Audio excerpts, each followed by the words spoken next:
Nous commençons par examiner des documents confidentiels. Documents confidentiels d'une société appelée CJCNM Studio. Cette société a mené et continue de mener des expériences sur des chiens, en effectuant des manipulations génétiques et des expériences sur des chiens depuis avant la Seconde Guerre mondiale, sous le nom de Projet Silence. Génétique et des expériences sur des chiens depuis avant la Seconde Guerre mondiale, appelé Projet Silence, qui a transformé les animaux en véritables machines à tuer. D'importants hommes politiques participent à la réunion à Séoul, la capitale de la Corée du Sud. Nous voyons un jeune conseiller présidentiel parler de stratégie politique pour ses candidats. La campagne présidentielle après une réunion qu'il a avec un candidat qui lui a remis une enveloppe pour l'aider à payer le voyage de sa fille prévu aujourd'hui. Un jeune conseiller vit avec sa fille adolescente, qui semble avoir une relation tendue avec lui depuis la mort de sa mère.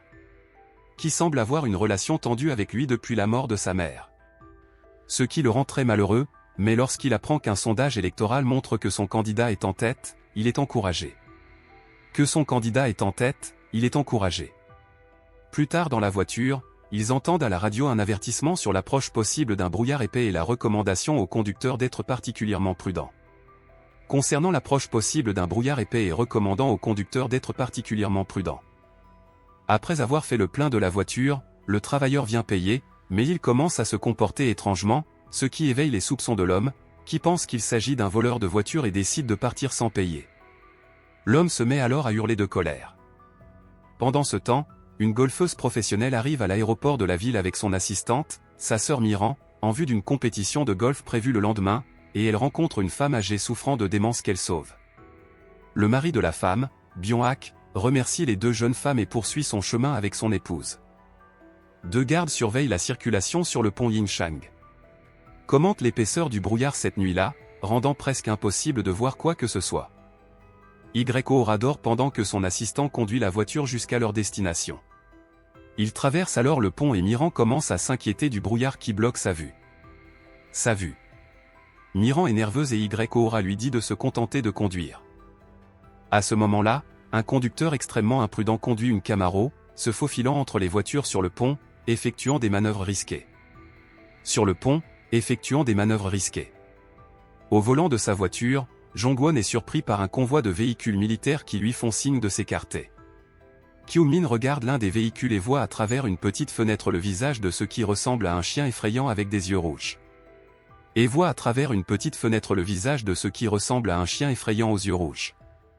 Nous voyons également que le couple de personnes âgées qui a rencontré YO et son assistant à l'aéroport, se trouve maintenant sur le même pont et voit un conducteur de Camaro imprudent passer devant eux, puis l'inévitable se produit, le conducteur perd le contrôle de sa voiture et est projeté sur la route.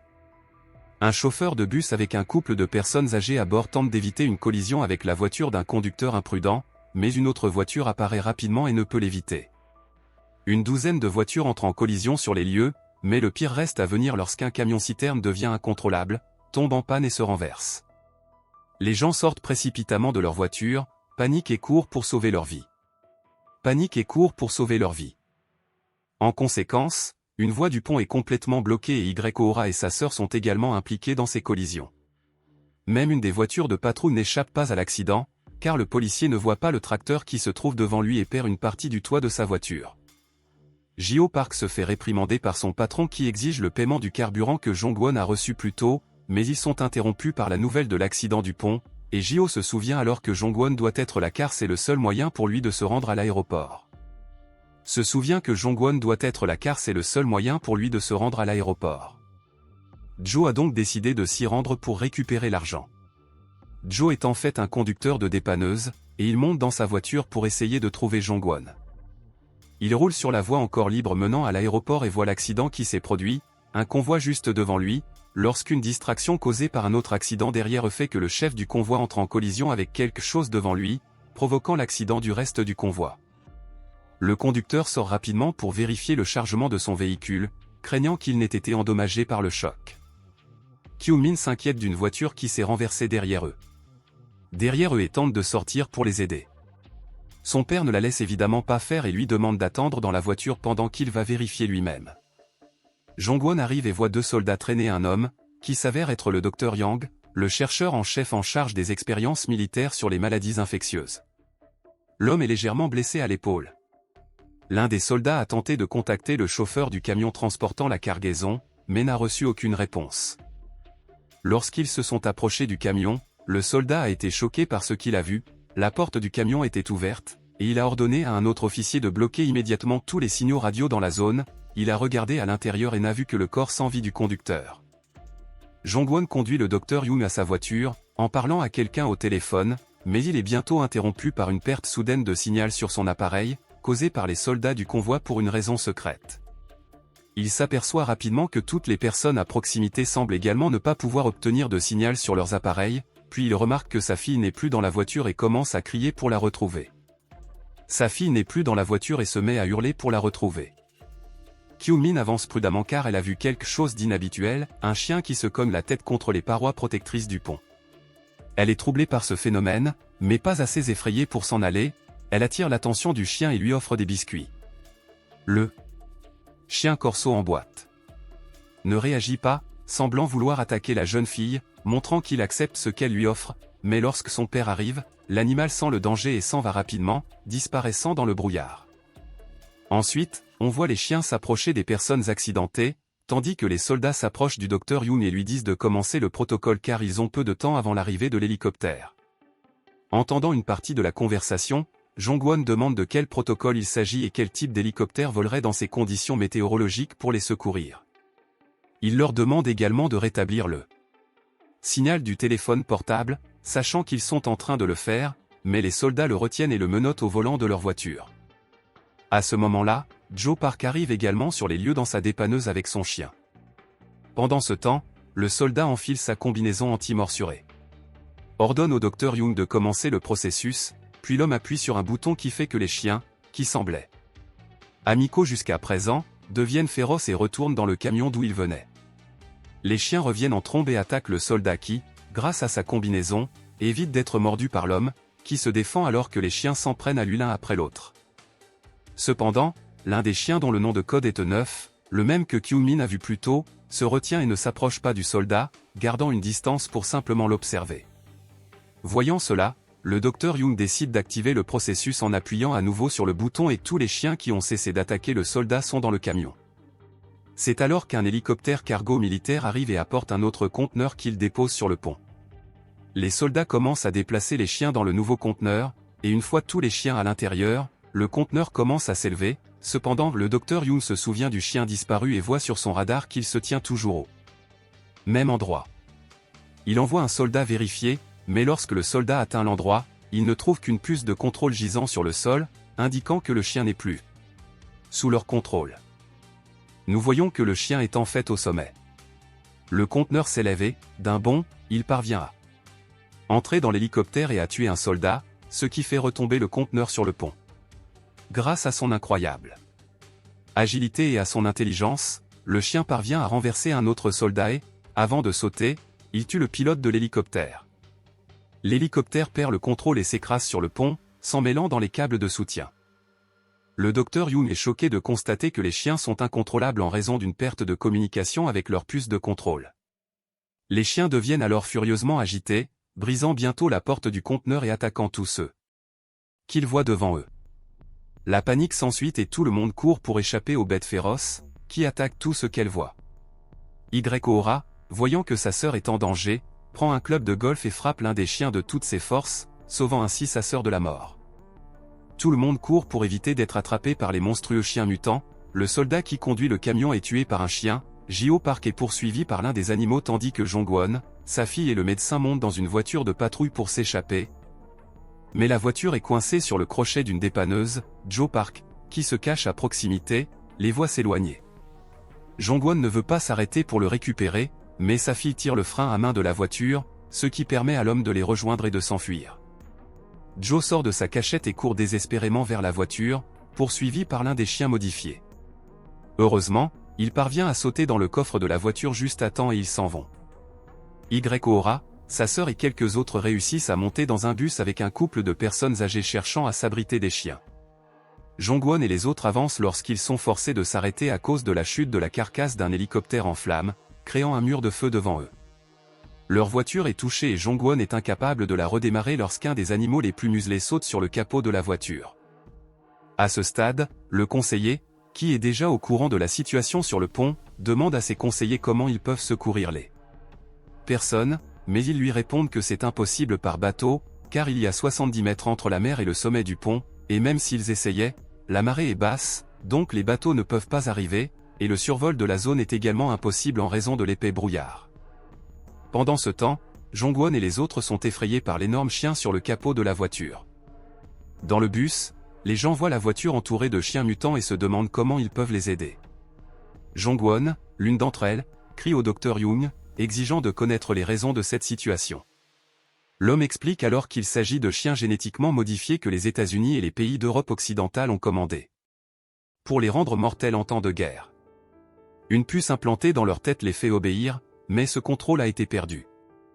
Jong-won, utilisant les communications radio des soldats morts, contacte son chef et l'informe que un camion-citerne s'est renversé devant eux. Des flammes qui vont bientôt conduire à une explosion massive.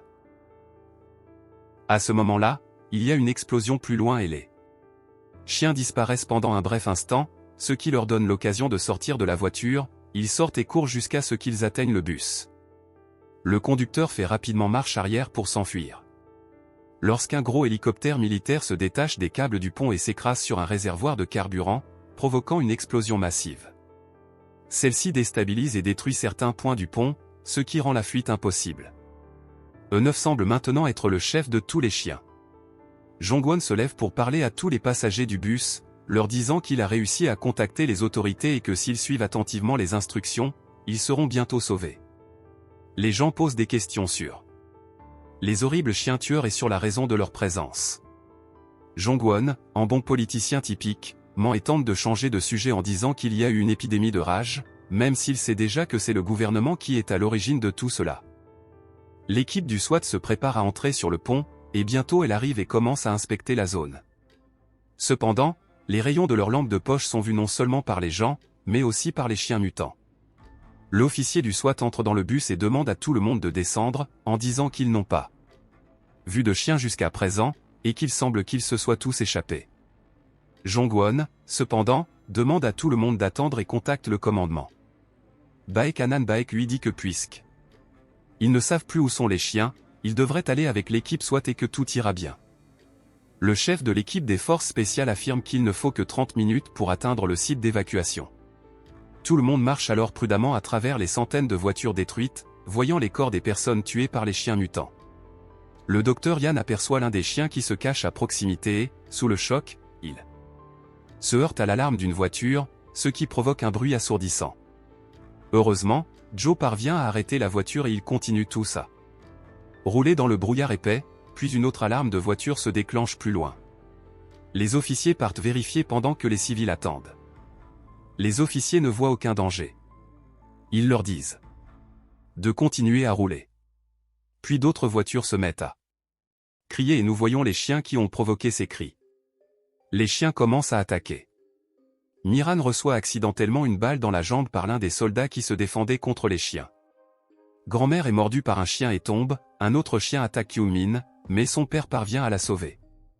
C'est alors que le ministre apprend la nouvelle alors que la presse l'attend. Jong-won cache sa fille à l'arrière d'un bus. Il utilise son talkie-walkie pour la retrouver et prend un livre, un pistolet et des munitions à la police. Jong-won retrouve tous les survivants. Ils connaissent déjà la vérité sur les chiens. Le docteur parle à Kyung-min des chiens. Leur but n'est pas de chasser les humains, mais de se venger. Parce qu'ils sont tous des clones de E9. Les humains ont détruit ces chiots. Pour la rendre encore plus cruelle, elle l'a vu. Jong-won rassemble tout le monde. Il marche avec des torches et vers Séoul. Le ministre les voit sur les caméras. Il découvre qu'ils connaissent la vérité. Il sera donc difficile d'utiliser des forces spéciales et des tireurs d'élite, et la presse sera là. Ils arrivent au bus et Kyung-min essaie d'ouvrir la porte, mais le docteur l'en empêche. Parce qu'il a peur des chiens. Grand-mère est attaquée et mordue par des chiens. Jo Park les repousse en soufflant du feu. Jong-won a tiré avec son pistolet et a illuminé tout l'endroit. Les chiens ont peur et les gens se cachent dans le bus. Ils veulent partir, mais ils n'ont pas les clés. Jo Park, qui a les clés universelles, démarre le bus et se met en route. Le ministre rencontre le chef de la sécurité nationale. Ce dernier l'informe de 2 scénarios possibles. Le premier est que des personnes sont mortes à la suite de l'effondrement inattendu d'un pont. Le second est que les décès ont été causés par des chiens et ont été approuvés par le ministre. Le bus arrive au bout du pont et les chiens s'y rassemblent déjà. Jong-won signale à la radio que les tireurs d'élite peuvent tirer, mais ils ne le font pas. Le pont commence à trembler. Et personne ne répond à la radio. Kyo-min élabore un plan pour échapper aux chiens. Il se cache dans le compartiment à bagages sans être vu par les chiens. Lorsque les chiens entrent dans le bus, ils ferment la porte. Ils réussissent et descendent du bus. Malheureusement, la grand-mère est morte. Grand-père ne veut pas laisser sa femme derrière lui. Mais lorsque Jong-won tente de le persuader, les chiens percent la trappe et pénètrent dans le coffre. Grand-père sauve la vie de Jong-won en verrouillant la porte du coffre de l'intérieur. Il s'assure que personne n'est venu les chercher. Le médecin apprend à Jong-won que l'auteur du projet Silence est un pasteur. Jong-won le contacte par radio, mais il ne répond pas. Jong-won veut qu'il prenne la dépanneuse de J.O. Park. Mais il a oublié ses clés dans le bus. Le docteur a perdu son ordinateur portable à ce moment-là. Il peut les aider à échapper aux chiens. Il commence à le chercher. Le docteur se joint à l'équipe de contrôle des chiens. Ils veulent attirer les chiens dans le conteneur avec l'aide de Jong-won. Kyo-min a changé d'avis au sujet des études à l'étranger. Elle a donné le livre à son père. Elle veut qu'il le lui rende car c'est le dernier exemplaire. Y-Ora doit briser la vitre du bus et libérer les chiens. Tout le monde s'arrête de parler, sauf Jong-won. Les chiens sortent en courant et l'attaquent. J.O. Park veut récupérer les clés de la dépanneuse. Mais le dernier chien reste dans le bus et l'attaque. Il attaque le docteur. Le pont commence à s'effondrer. Tous les chiens tombent à l'eau et E9 leur court après. Jong-won est suspendu au pont et s'apprête à dire au revoir à sa fille. Mais elle se dirige vers lui avec un crochet de dépanneuse. Jong-won est suspendu presque à l'horizontale. Sa fille vient à son secours et rattache le crochet de la dépanneuse. J.O. Park les tire sur le bord du pont. Le pont commence à s'effondrer derrière eux. Le conteneur se détache en chemin. Par inertie, il continue à rouler et quitte la zone. Tous ensemble dans une dépanneuse, ils arrivent auprès de l'équipe de sauveteurs et de journalistes. Le ministre est également présent. Il est joyeux et prétend que ce n'est pas de sa faute. Jong-won l'a frappé. Lui et le médecin ont des preuves de ce qui s'est passé sur le pont. Ils disent aux journalistes que c'est de sa faute. La dernière scène du film est celle où E9 sauve un chien de l'eau. Cette histoire est un thriller tendu qui mêle intrigue politique, expérimentation scientifique et chaos causé par des mutants incontrôlés. Il montre les conséquences horribles des développements militaires secrets et des manipulations génétiques s'ils échappent à tout contrôle. En même temps, le film révèle des traits humains tels que la peur, le courage, le sacrifice et la lutte pour la survie dans des conditions extrêmes. Politiciens, militaires, citoyens ordinaires, tout le monde est confronté à la terrible vérité qui a été cachée pendant si longtemps. Merci d'avoir regardé ce film. Abonnez-vous.